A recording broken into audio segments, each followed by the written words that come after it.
Salut à tous, c'est Palbou, la chaîne Black Raven. Ça va être ma vidéo réponse au RPG Week saison 2, numéro 21 et numéro 22. Le numéro 21, la question c'était les feuilles de personnages.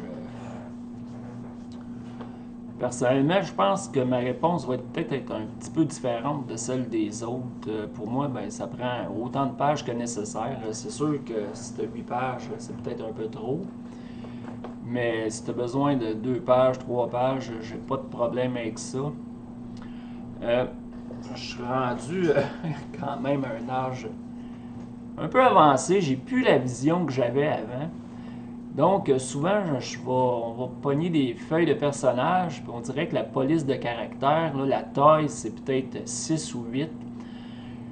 Oui, c'est bien le fun que ça rentre sur une feuille, juste une page, là, mais à un moment donné, quand c'est rendu trop petit, puis que t'es pas capable de lire ce qui est écrit, puis entre les lignes, ben là, il faut t'écrire tellement petit, encore une fois, que t'es toujours pas capable de lire ce que toi-même t'as écrit, ben là, je trouve que t'es peut-être mieux de mettre ça sur 2 pages, pour que ce soit lisible, que ce soit clair, qu'au lieu d'essayer de rentrer ça dans une page, puis que tu t'arraches les yeux pour voir ce qu'il y a d'écrit. Tu sais, je ne vous montrerai pas de feuilles, là, mais je suis certain que tout le monde a vécu ça. Vous avez tous vu ça, des feuilles que c'est complètement illisible tellement c'est petit.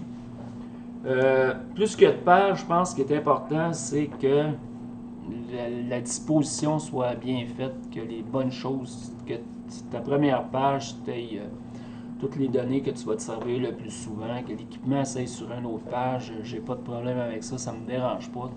Tant que tout est à sa place, puis tu sais où tu t'en vas, puis que tu n'as pas à fouiller d'une page à l'autre, que les données soient mêlées, j'ai pas vraiment de problème avec ça.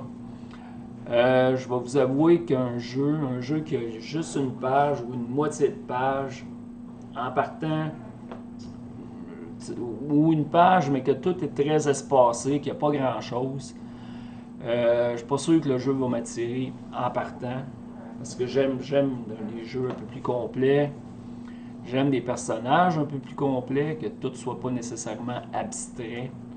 Une personne humaine, c'est complexe. Oui, ça a beaucoup de connaissances, ça a beaucoup de. Puis j'aime ça que ce soit représenté sur la feuille de personnages, que le système en tienne compte.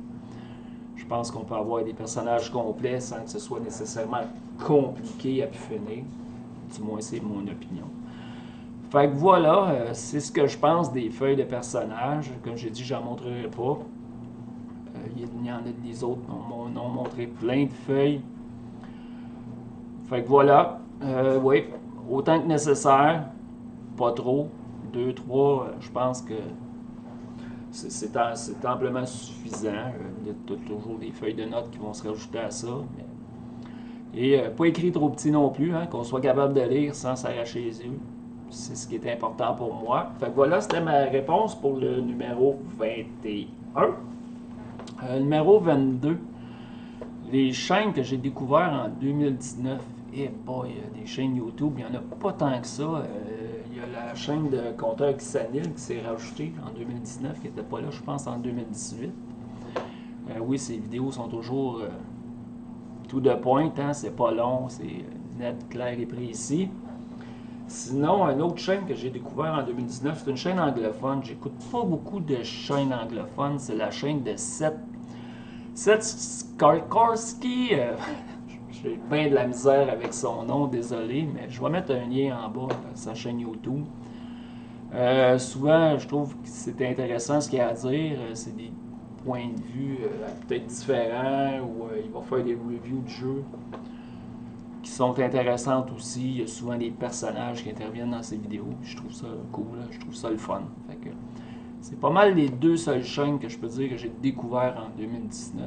Fait que voilà, ça c'était ma réponse pour le numéro 22. Merci de m'avoir écouté tout le monde. À la prochaine. Ciao.